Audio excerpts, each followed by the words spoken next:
తెలంగాణలో కాంగ్రెస్ పార్టీ అధికారంలోకి వచ్చిన తర్వాత ఫిరాయింపులు అనేవి విపరీతంగా ప్రోత్సహిస్తూ ఉన్నది. ఇంటర్నల్గా ఏం ప్రలోభాలు పెడుతుందో తెలియదు, కానీ ఫిరాయింపులు మాత్రం ముమ్మరం చేస్తూ ఉన్నది. ఫిరాయింపుల గురించి రాష్ట్ర అంటే పిసిసి ప్రెసిడెంట్గా ఉన్న రేవంత్ రెడ్డి, ఆల్ ఇండియా నాయకుడిగా ఉన్న రాహుల్ గాంధీ ఫిరాయింపుల గురించి వాళ్ళు నీతులు చెప్తూ ఉంటే అబ్బో ఇంత మంచి నీతులు చెబుతున్నారని అనిపించేది మనకి. ఆ నీతులు ఎంత బాగుండేటి అంటే, ఎవడన్నా ఫిరాయింపు పదవికి నా రాజీనామా చేయకుండా గనక ఫిరాయింపు చేస్తే అతన్ని రాళ్లతో కొట్టి సంపండి అని చెప్పిన మాటలు వాడిన రేవంత్ రెడ్డి. అయ్యా రేవంత్ రెడ్డి, ఏమైంది ఇప్పుడు ఎవరిని కొట్టాలి? రాళ్లతో నిన్ను కొట్టాలనా? ఇప్పుడు ఫిరాయింపు చేసుకో అవి వచ్చిన వాళ్ళని కొట్టాలా? మరి ఈ మాటలు ఏమైనాయి? ఇప్పుడు అలాంటి ఫిరాయింపుల్ని ప్రోత్సహించిన వద్దు అని చెప్పిన రాహుల్ గాంధీ, మేము వస్తే అసలు ఇమ్మీడియట్గా ఫిరాయింపు చేసిన వెంటనే డిస్క్వాలిఫై కావాలని చెప్పిన రాహుల్ గాంధీ ఇప్పుడు ఎక్కడున్నాడు? అంటే రాహుల్ గాంధీ మాట రేవంత్ రెడ్డి తీసేస్తున్నాడా? లేకపోతే రాహుల్ గాంధీ అబద్ధాలు ఆడారా? లేకపోతే ఇద్దరు కలిసి అబద్ధాలు ఆడారా? లేకపోతే ఇద్దరు కలిసి ప్రజల్ని మోసం చేస్తున్నారా? అసలు ఏం జరుగుతూ ఉంది?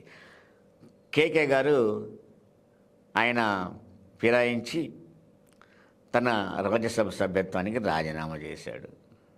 రైట్, మంచిది, ఆహ్వానిద్దాం. అంటే తిరిగి అది ఎన్నిక కావడానికి అవకాశం ఉన్న పదవి కాబట్టి రాజీనామా చేశారు. మరి ఫిరాయించిన ఎమ్మెల్యేలతో రాజీనామా ఎందుకు చేయించట్లేదు అంటే భయం అక్కడ పట్టుకుంది. ఎందుకు? ప్రజలు వ్యతిరేకంగా ఉన్నారని కాంగ్రెస్ నమ్ముతూ ఉంది. ఇప్పుడు ఎన్నికలకు పోతే ఖచ్చితంగా ఆపోజిట్ పార్టీ బీఆర్ఎస్ గెలుస్తుందనే నమ్మకం కాంగ్రెస్లోకి వచ్చింది. అందుకని రాజీనామా చేయడానికి, తిరిగి మళ్ళీ వాళ్ళనే పోటీలో నిలబడడానికి, దాని ఎన్నికలకు పోవడానికి సాధ్యం కావట్లేదు వాళ్లకు.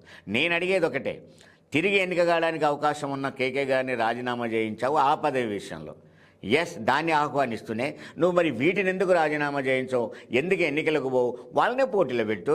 ఎస్, ఒకసారి ఓడిపోతే ఓడిపోవచ్చు. గతంలో దానం నాగేందర్ రాజీనామా చేసి మళ్ళీ తిరిగి పోటీ చేస్తే ఓడిపోయాడు.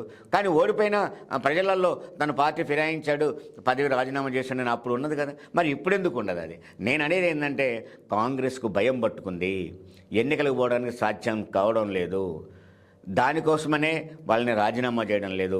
నిజంగానే ఆయనకు ఒక మాట ఉంది, నిజంగానే ఇప్పటికైనా నాకు ఆయన మాటలు వింటే నాకు నోటితో అనడానికి నాకే సిగ్గు అనిపిస్తూ ఉంది. నువ్వు నీ అయ్యకే పుడితే అనే పదం వాడిండు రేవంత్ రెడ్డి. మరి ఇప్పుడు ఆ పదాన్ని నీకు అన్వయించుకుంటావా?